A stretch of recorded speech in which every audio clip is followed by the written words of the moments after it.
All right, what's up? So I'm reading the Bible as a complete beginner. I just started reading the Bible on my own like 2 weeks ago, and so this is just me seeking for truth. That's all I'm doing here.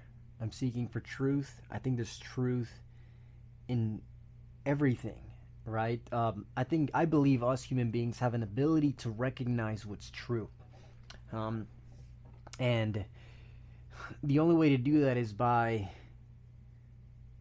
understanding principles of faith, of religion, because truth is there's truth in these things.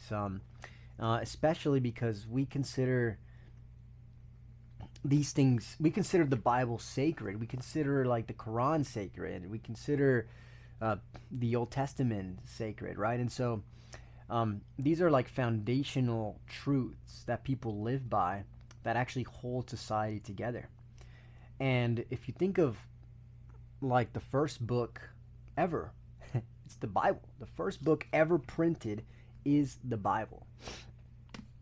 And so, and I've started to read it, and so many personal development books that I've read have the principles of the Bible. And so it's almost like everything in Western society has been built based on the Bible, right? And if you look back thousands of years, where does the morality come from? Like, how are human beings moral? Because we weren't before. We would get in wars. I mean, we're basically chimps. And if you look at chimps, there's no morality there. I mean, they'll go and rape each other's women's tribes. And so, like, how is it that humans developed a way in which we could all live together in a civilization? And that's through morality. And so that's where religion comes in. And so it's not necessarily to control people, but it's so that everyone has a moral compass to live through. And that makes perfect sense to me, right? Just on a rational level. And so I started reading the Bible because, I mean, I was raised Catholic, but I was never too much into my faith. But there's been a calling ultimately for me, seeking truth. That's what it is. I'm just seeking truth. And um, where else better to seek truth than in the first book, right? I mean, the first book as far as like Western society goes, right? And so I'm reading it, and it's incredible. I mean, learning about the life of Jesus and who he was. I mean, I had a very different idea of who Jesus was before starting to read. I mean, this guy's an absolute badass. Jesus, this guy's not afraid to, look you in the face and tell you the harsh truth of what you need to hear. And that's ultimately what we need in this world. We need harsh truths. We need somebody to look us in the face and tell us what we're doing wrong, where we're missing, but doing it with compassion. And I think we have a lot of nice people, but that doesn't mean they're kind. And Jesus was very kind. He was also very compassionate, but he was not afraid to be honest with you and tell you. And in all the stories here, you can pinpoint something in your life. You can take away something from each of these things. And it's really beautiful because he's not telling you, the Bible isn't telling you what to do. It's just pointing you in the direction of where to look. And it's up to your where you are in life and your perspective on things, what and that determines what you see. And I think that's incredible because like you have all these personal development books that tell you the step by step, that tell you how to go and do things, and there's utility in that. But sometimes we don't need that. What we need is wisdom. How to actually live by principles to make decisions every single day that are according to our community, according to love, right? Not to optimize for gain, but to optimize for having the best life, to optimize how to have a joyful life, how to have an abundant life. And it just it just blows my mind. I mean, like, and like, look, for example, like this is actually really really cool because as we grow older, we start to get jaded with life, right? We get jaded and we lose our curiosity, our childlike curiosity. Um, and that's ultimately what keeps the spirit alive. Being curious. I mean, that's what Einstein said, right? It's like your imagination. Nothing's more important than your imagination. And I think we lose that. And so we always have to be able to maintain this lightheartedness and childlike wonder. And one of the things that I read here, which I thought was super cool,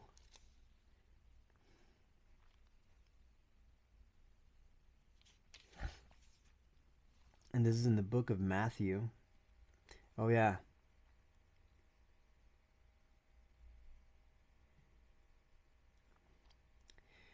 and he says in Matthew 19 verse 13, and he says, "Then some children were brought to him, so that he would lay his hands on them and pray. And the disciples rebuked them.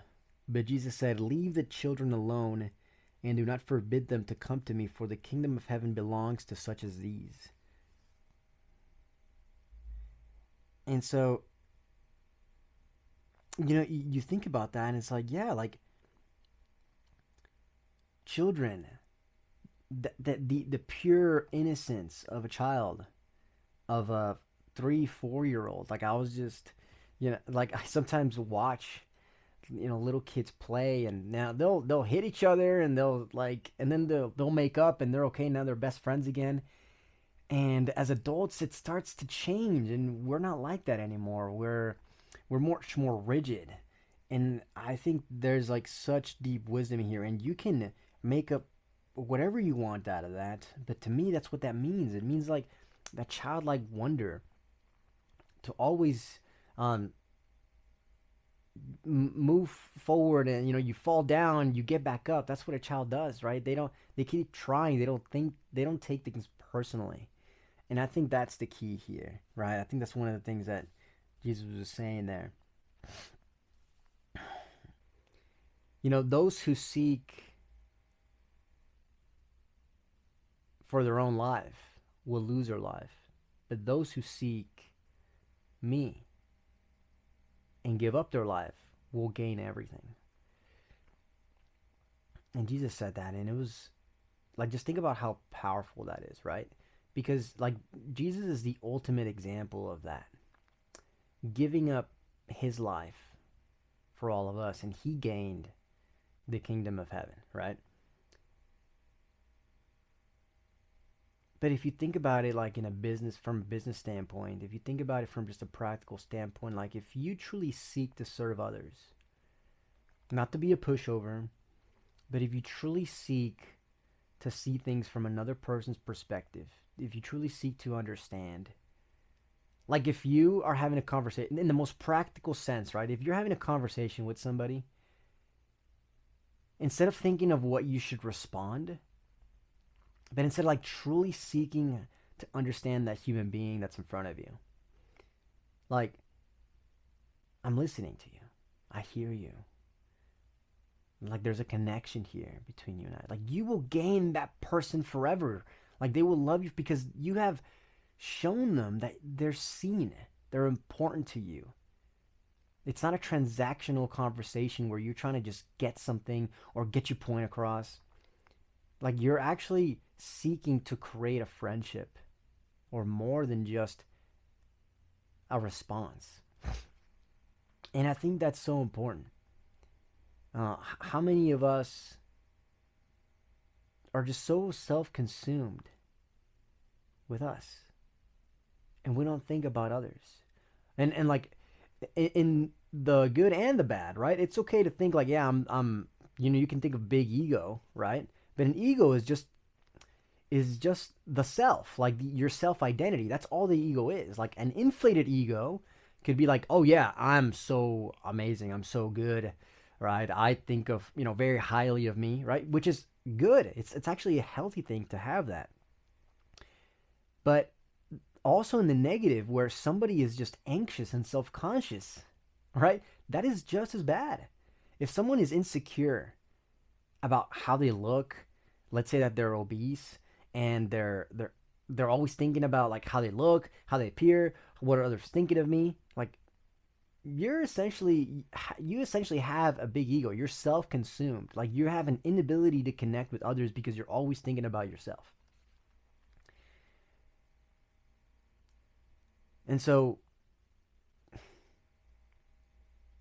and so if that person like gave up their life, for example, like if an obese person, right, gave up their life, gave up their comfort, gave up the instant gratification for their family. Oh my god, I am teaching my kid the wrong thing right now. I'm telling them, hey, eat healthy, but then I don't eat healthy, and so I'm telling them that they can go to others and tell them the same thing and be hypocrites, first of all. And then I'm also showing them that they don't need to take care of their body. And because I am too weak, because I am just so self absorbed with this instant gratification and comfort, and so therefore I hurt my kids. And so therefore I lose everything. I lose my life. And that's so interesting to think, right? Because easy choices lead to a hard life. Hard choices lead to an easy life. And we've all heard this saying before, and it's biblical. It's a biblical saying. Like Jesus literally says, those who seek themselves, and I'm paraphrasing,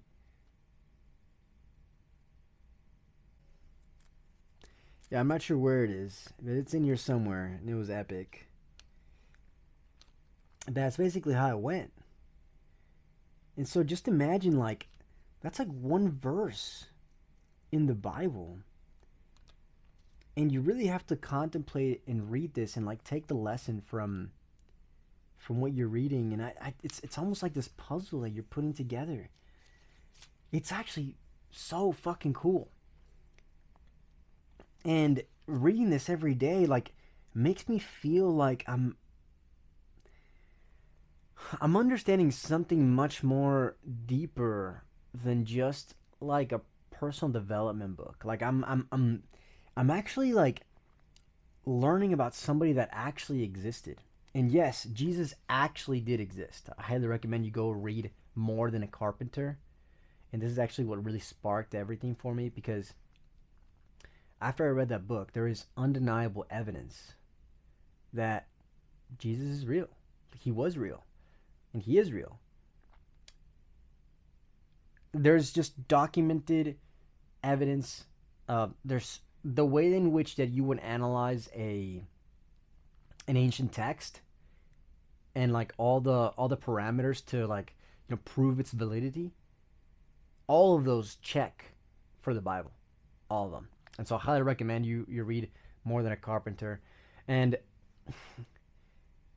it's just crazy because if you really think about it, either Jesus was one or two things. Either he was a liar, or he was just absolutely fucking insane, like he was just a crazy dude, or he was actually telling the truth, right? That's it. There's really no other one. He wasn't like this like moral teacher that was just good and had like great thoughts. No, because for someone to create a movement in which created martyrs, like people died for this. Like after the resurrection, there's like documented evidence that he actually did appear to people. Like that's the only way That is the only way that something like this would live on forever like this. So I highly recommend you read that, more than a carpenter book. But I'm slowly but surely becoming more and more addicted, and just because for me it's I'm seeing this more of a as a game, right? Like it's not easy to be like Jesus. It's not easy to be like Jesus. Uh, it's not easy to tell people the truth, to look at them in the face and tell them, but also to do it with compassion. It's not easy to do that. It's not easy to be courageous like Jesus. Um, Man, it's not easy to be a fucking badass like this guy. I mean, this guy would walk for miles. He would fast. Like, he would speak in front of crowds. I mean, like, how are you doing at public speaking? That requires a little bit of courage, doesn't it? And the unwavering faith in his Father. How much faith do you have in your Father, in the people that brought you here? Do you still hold compassion for them? Even though, I mean, God is Jesus' Father and he allowed him to die for us, right? And I just think that's insane. Like, if you really sit with that, if you really sit with that, knowing that God gave up his son for us,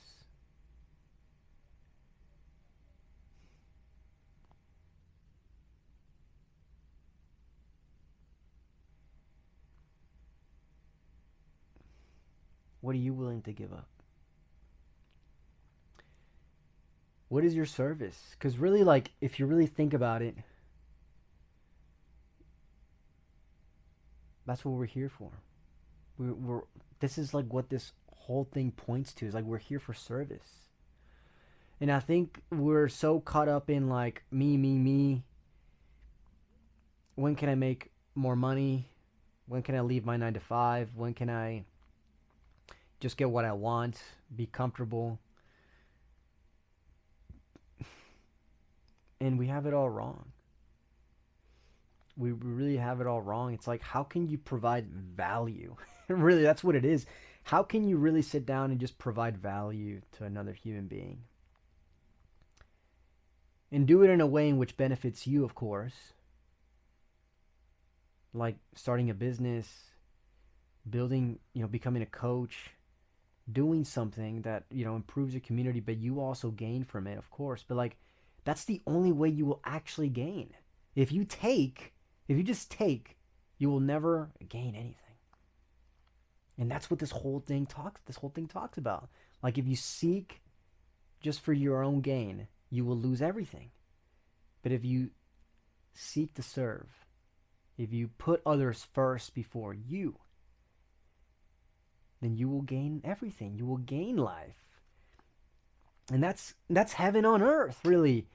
And that's why you see people out there that have thriving communities. They have friendships everywhere they go. Opportunities just like come across them. They seem to get so lucky. But in reality, it's the person that they are. It's how others see that person. They trust that person with their time and with their money. And that is a beautiful existence. Because I've met rich people. I've met very wealthy people. And they have been some of the kindest people I've ever met. Because they abide by these principles. They actually understand what's going on here. And the people that are not religious, and I wouldn't even consider myself religious, to be honest, but they abide by principles that create a compound effect, that to give and plant seeds, and then they harvest later. And so you're more of a farmer. Think of yourself as a farmer. Like, how many seeds can I plant today? How many good emotions? How much can I invest into my network and my and goodwill into my network, because I know I'm going to be able to harvest that later. And the Bible teaches you that. Isn't that beautiful? I mean, isn't that incredible? And it's not easy. It's not easy. Like I used to be against this religion thing and Bible thing. I had like a weird icky feeling towards it, but slowly my heart's opened up to it, and I don't know anything. I don't know anything. I really don't know anything about anything. But I'm just reading this, and I've read the book of John and the book of Matthew. That's about it. I also read Proverbs. I read them quickly though, right? I'm just trying to and it seems like I'm just trying to get through this Bible thing. And dude, no, like I came to realize that people study this thing their entire lives. They study this thing their entire lives, man. It's not about getting through it. It's about it getting through to you. That's what it is. I can see why. I can see why. Hmm. Wow. I'm just blown away. And yeah, this is the journey that I'm on right now. And I think that if something's calling you,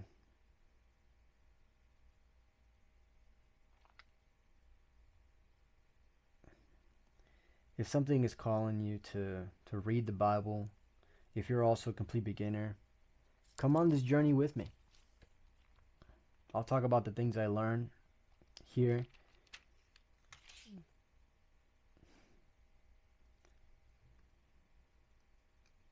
Some of the things that I may even disagree with. I don't know, right? But I think there's something here literally for everyone. And I mean,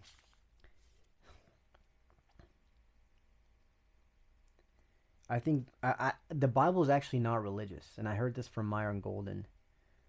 The Bible's not religious. The Bible is just like the accounts of people, of different people, just talking about Jesus, and then religion came from the Bible, but the Bible is not actually religious. It's literally just a book. It's a lot of books just written and put together into a single book.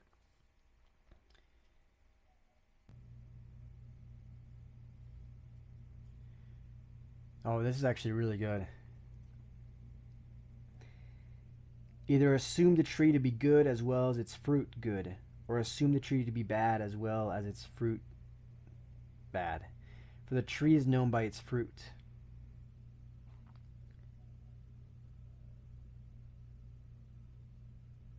You offspring of vipers, how can you, being evil, express any good things? For the mouth speaks from that which fills the heart. The good person brings out of his good treasure good things, and the evil person brings out of his evil treasure evil things. But I tell you that for every careless word that people speak, they will give an account of it on the day of judgment. For your words you will be justified, and by your words you will be condemned. I mean, there's a lot there, right? So, like, the tree, assume the tree to be good by its fruits, right? And so it's not necessarily our intentions that really matter too much. It's like what we actually did with those intentions. Because if you had good intentions but you still like didn't produce the right result, then you still have work to do, right? um, it's the thought that counts. It's not true at all. It's really not the thought that counts. It's actually like what came fruit of it, of the thought, right? And it's also interesting here. For your words you will be justified, and by your words you will be condemned. And so, like, it's always like it's about our words, right? We say something hurtful, even though like we didn't mean to, even though we maybe say it jokingly, right? We always have to be cautious about like what we speak, right? It's not what is in your heart. It's about like what the way in which you express it, the fruit of it, right? And if you have a lot of love, right, and you don't express it to somebody else, you don't tell them because maybe you're embarrassed or something, then nothing will come of it.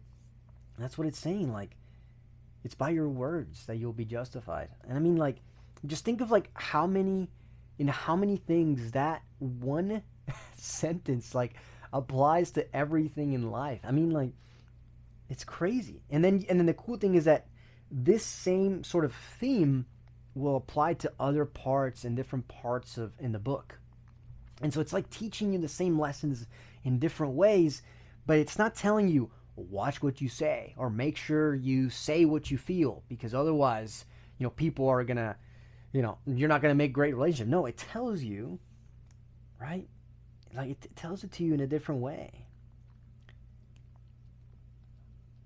Assume the tree to be good as well as its fruit good, or assume the tree to be bad as well as its fruit bad, for the tree is known by its fruit. It's a beautiful analogy. It's a beautiful analogy. All right, well, that's long enough. We'll read the Bible. Some days we'll look at other things. I'm just in the book of Matthew right now, and look, I'm a complete beginner. I'm a complete newbie. I'm not saying I know anything at all. This is just quite frankly fascinating for me, and sharing it with the word, sharing the good word with good people. And so, I love you, and stay strong, my friend. And I'll see you tomorrow, and we'll talk about the Bible or we'll talk about something else. We'll see. All right. Cheers.